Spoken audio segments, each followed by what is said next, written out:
اعوذ باللہ من الشیطان الرجیم بسم اللہ الرحمن الرحیم وَكَذَلِكَ بَعَثْنَاهُمْ لِيَتَسَاءَلُوا بَيْنَهُمْ قَالَ قَائِلٌ مِّنْهُمْ كَمْ لَبِثْتُمْ قَالُوا لَبِثْنَا يَوْمًا أَوْ بَعْضَ يَوْمٍ قَالُوا رَبُّكُمْ أَعْلَمُ بِمَا لَبِثْتُمْ فَبَعَثُوا أَحَدَكُمْ بِوَرِقِكُمْ هَٰذِهِ إِلَى الْمَدِينَةِ فَلْيَنظُرْ أَيُّهَا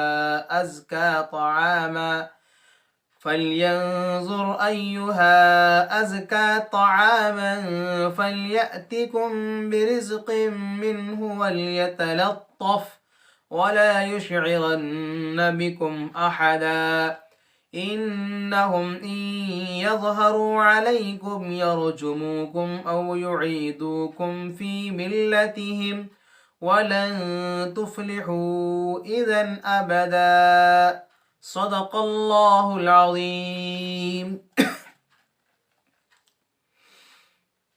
اور اسی طرح ہم نے ان کو جگایا تاکہ وہ آپس میں پوچھنے لگیں، آپس میں سوال کرنے لگیں۔ تو ان میں سے ایک بولا کہ کتنے دن ٹھہرے؟ وہ بولے ہم تو ایک دن ٹھہرے یا آدھا دن ٹھہرے۔ پھر وہ بولے تمہارا رب زیادہ جانتا ہے کہ تم کتنے دن ٹھہرے۔ اچھا اب بھیجو اپنوں میں سے کسی ایک کو بھیج دیجئے یہ پیسے لے کر شہر میں، تاکہ وہ دیکھے کہ اچھا اور حلال کھانا کہاں ملتا ہے، اور پھر وہ وہاں سے لائے تمہارے لیے، اور نرمی سے جائے تاکہ کسی کو پتہ بھی نہ چلے۔ اس لیے کہ اگر پتہ لگ گیا، ان تک خبر پہنچ گئی تو وہ تم کو مار ڈالیں گے پتھروں کے ذریعے سے، یا تم کو اپنے دین میں دوبارہ لوٹا لیں گے، پھر تو ہرگز اچھا نہیں ہوگا۔ سورۃ الکہف آپ کے سامنے جاری ہے۔ آج ہم آپ کے سامنے 5واں درس لے کر حاضر ہوئے ہیں۔ آج کے سبق میں ہم آپ کو سامنے بتائیں گے کہ اصحاب کہف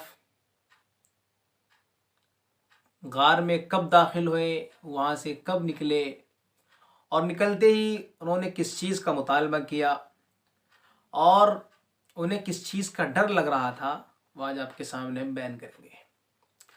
اللہ تعالیٰ کی عجیب نشانی ہے اصحاب کہف۔ 309 سال تک غار میں سوتے رہے، پورے 309 سال غار میں رہے یہ لوگ، اور بغیر کسی خوراک کے، بغیر غذا کے یہ لوگ غار میں رہے۔ اللہ تعالیٰ کی عجیب نشانی ہے کہ اللہ تعالیٰ نے ان پر نیند کو مسلط کر دیا، اور جب یہ بیدار ہوئے ہیں نیند سے تو ہٹے کٹے، تندرست اور توانا اور جوان تھے۔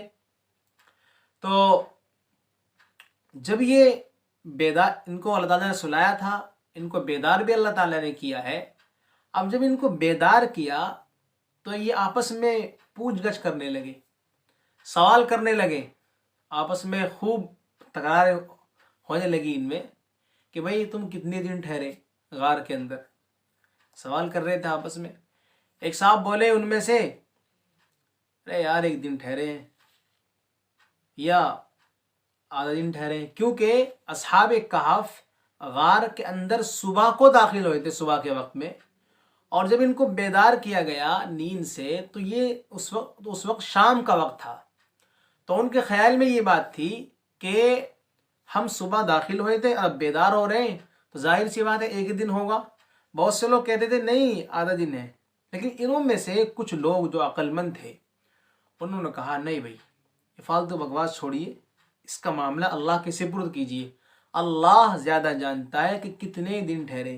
اچھا اس فضول بات کو چھوڑیے، آپ ایک کام کیجیے، بھوک بہت تیز لگ رہی ہے۔ انہی میں سے ایک آدمی نے کہا کہ اب یہ بات چھوڑیے، بیکار بات کس بات میں پڑے ہوئے ہو، بھوک بہت تیز لگ رہی ہے، یہ پیسے ہیں، یہ پیسے دے کر کسی کو شہر بھیج دیجیے تاکہ وہ وہاں سے کھانا لائے، فَلْيَأْتِكُمْ تمہارے لیے، رِزْقًا مِّنْ، اور کھانا بھی کیسا لائے، أَزْكَىٰ طَعَامًا، کھانا حلال ہو، پاک ہو. کیونکہ جب یہ اصحاب کہف غار کے اندر گئے تھے اس وقت مشرک حکومت تھی، کافر حکومت تھی، اور اس وقت بازار میں جو ہے مردار بھی کھانا ملتا تھا اور بتوں کے نام پر جانوروں کو ذبح کیا جاتا تھا. تو وہ کھانا حرام تھا کیونکہ وہ غیر اللہ کے نام پر ذبح کیا گیا ہے. تو اسی لیے انہوں نے کہا کہ بھوک لگ رہی ہے، پیسے لو. اچھا پیسے بھی یہ ساتھ لے کر گئے تھے کیونکہ یہ جب شہر سے نکلے تھے تو پیسے ساتھ لے گئے، تو کچھ پیسے موجود تھے ان کے پاس. اور تو انہوں نے کہا کہ یہ پیسے لو اور ازکا طعامن، اچھا پاک حلال کھانے لے کر آؤ.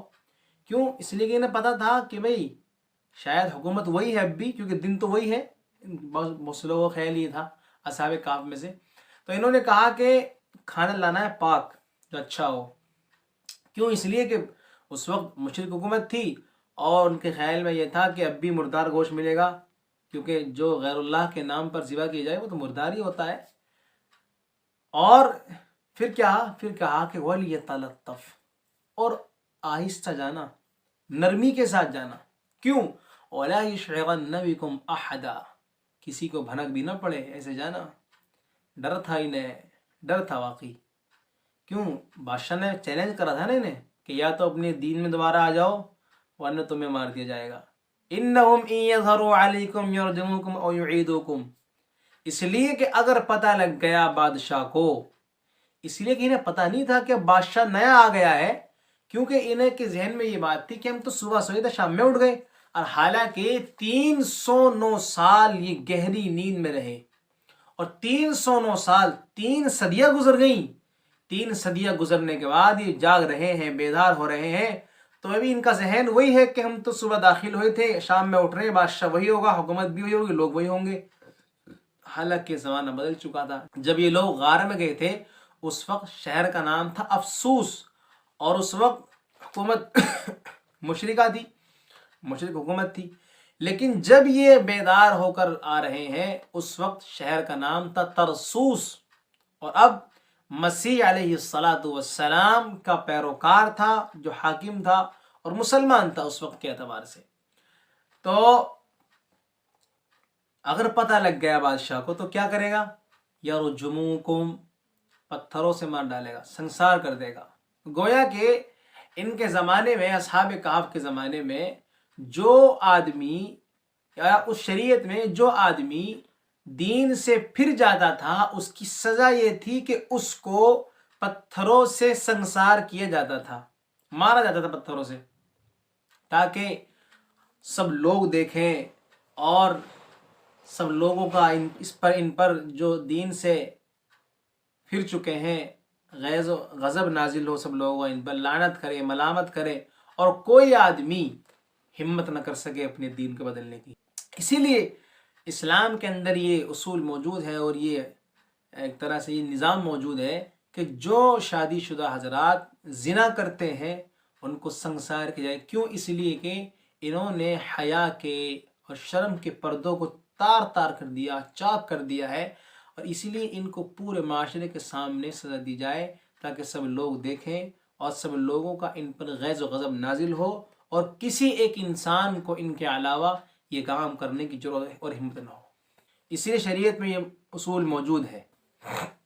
بہرحال انہوں نے کہا کہ بہت آہستہ جانا، کسی کو بھنک نہ پڑے. کیوں؟ اس لیے کہ اگر پتہ لگ گیا تو بادشاہ مار ڈالے گا ہمیں فوراً پتھروں سے، یا یعیدوکم فی ملتہم، یا دوبارہ ہمیں زبردستی کروا کر جبر و اکراہ کے ذریعے سے ہمیں دوبارہ اپنے دین میں لے آئے گا. پھر کیا ہوگا کہ ولن تفلحوا اذا ابدا، پھر تو ہم کسی کام کریں گے ہی نہیں، کیونکہ جس کام کے لیے ہم اپنے شہر سے نکلے تھے، اپنے گاؤں کو چھوڑا تھا، اپنے محلے والوں کو چھوڑا تھا، وہ اللہ کی وحدانیت کے لیے، پرستش کے لیے اللہ کی اور خالص اسلام کے لیے، اگر ہم پکڑے گئے تو کیا ہوگا؟ بادشاہ مار ڈالے گا یا ہمیں دوبارہ اسی دین میں واپس لے آئے گا.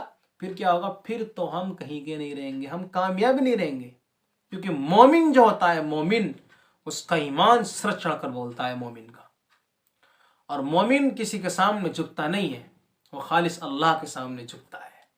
اس لیے اصحاب کہف صبح کے وقت داخل ہوئے، شام کے وقت ان کو بیدار کیا گیا تو یہ ڈرے ہوئے تھے، سہمے ہوئے تھے، اور یہ جب غار میں گئے تھے تو ان پر کچھ پیسے بھی تھے، تو یہ معلوم یہ ہوتا ہے کہ پیسے رکھنا، دولت جمع کرنا اور اس کو خرچ کرنا اپنے اوپر، دوسرے کے اوپر بھی، یہ زہد اور توکل کے خلاف نہیں ہے، بلکہ پیسہ انسان کی ضرورت بھی ہے، بہت بڑی ضرورت ہے پیسہ انسان کی۔ آج کے زمانے میں پیسے کے بغیر کچھ نہیں ہوتا۔ ماچس کی تلی، اگر کسی کے پاس ماچس نہ ہو اور اس کی جیب میں 1 روپہ نہ ہو اور اس کی جیب میں نوٹ 2000 کا ہو تو وہ آدمی بیکار ہے، کیونکہ دکاندار 2000 کا نوٹ نہیں کھلائے گا 1 روپے کے چکر میں آگے۔ تو آج 1 روپے کی بہت بڑی قیمت ہے آج کے زمانے میں۔ تو پیسہ رکھنا اپنے پاس یہ زہد و توکل کے خلاف نہیں ہے۔ تو اصحاب کہف کے پاس پیسے تھے، اور جب یہ آئے ہیں نکل کر غار سے تو یہ پکڑے گئے، کیونکہ جو سکے ان کے پاس تھے، پیسے تھے، اس پر پرانے زمانے کے بادشاہ کی مہر اور سن لکھا ہوا تھا، تو یہ لوگ پکڑے، کیونکہ اب زمانہ چینج ہو گیا۔ 309 سال گزر گئے ہیں، اتنا لمبا عرصہ کہ 309 سال میں آپ تقریباً 10 نسل گزر جاتی ہیں، 3 صدیاں۔ خیر، اصحاب کہف نے بہت لمبا زمانہ گزارا غار کے اندر۔ وہ اللہ تعالیٰ کی عجیب نشانی تھی کہ ان کو سلایا، پھر بیدار کیا، تندرست و توانا یہ نکلے ہیں، اور کچھ نہیں کھایا 309 سال تک انہوں نے۔ یہ اللہ تعالیٰ کی عجیب کرامت ہے، نشانی ہے اللہ تعالیٰ کی اصحاب کہف کی صورت میں۔ تو بادشاہ سے ڈر تھا انہیں، اصحاب کہف کو بادشاہ سے ڈر تھا، اس لیے کہا کہ وَلْيَتَلَطَّفْ، کہ نرمی سے جانا، نرمی سے، آہستہ، وَلَا يُشْعِرَنَّ بِكُمْ أَحَدًا، تاکہ کسی کو پتہ نہ چل پائے کہ ہم کون لوگ ہیں۔ اور تاکید یہ کی کہ کھانا جو لائے وہ پاک لائے، اچھا کھانا لائے۔ اس سے معلوم یہ ہوتا ہے کہ انسان تلاش کھانا، جو انسان تلاش کرے کھانا حلال ہو۔ اس سے یہاں سے یہ مسئلہ نکلتا ہے کہ اگر کوئی انسان کسی بازار میں جائے اور وہاں پر کھانا حرام بھی ملتا ہے، مردار کا بھی ملتا ہے اور حلال بھی ملتا ہے، تو انسان کے لیے جائز نہیں کہ وہ بغیر تحقیق کے کھانا کھا لے، بلکہ پہلے تحقیق کرے، ریسرچ کرے کہ کھانا اچھا کہاں ملتا ہے، پاک کہاں ملتا ہے، اور حرام کھانا کہاں ملتا ہے۔ اور آج کے زمانے میں تو واقعی ہوٹلوں پر اعتبار بالکل نہیں رہا۔ بہت سی خبریں ایسی آتی ہیں کہ کھانا کھانے میں کہ کسی ابھی ویڈیو چل رہی تھی ابھی کچھ دن پہلے کہ بھینس مردار ہے، ان کو بیچا جا رہا ہے ہوٹلوں پر، تو وہ کھلا رہے ہیں۔ آج کے زمانے میں تو یہی ہے کہ انسان اپنے گھر سے کھانا کھا کر جائے یا اپنے ساتھ لے کر جائے، یا ہوٹل پر کھانا تو کم از سبزی کھائے، گوشت تو وہاں کھائے جہاں انسان کو پورا اعتماد ہو، بھروسہ ہو، اور جو کسی مسلمان کا ہوٹل ہو اور خالص حلالی ہو۔ اللہ تعالی ہم سب کو حلال کھانے کی، حلال کمانے کی توفیق عطا فرمائے، اور اصحاب کہف جیسا ایمان ہمارے دلوں میں پیدا فرمائے، تاکہ ہمارا ایمان سر چڑھ کر بولے اور کسی کے سامنے نہ جھکے سوائے اللہ تعالیٰ کے۔ السلام علیکم ورحمۃ اللہ وبرکاتہ۔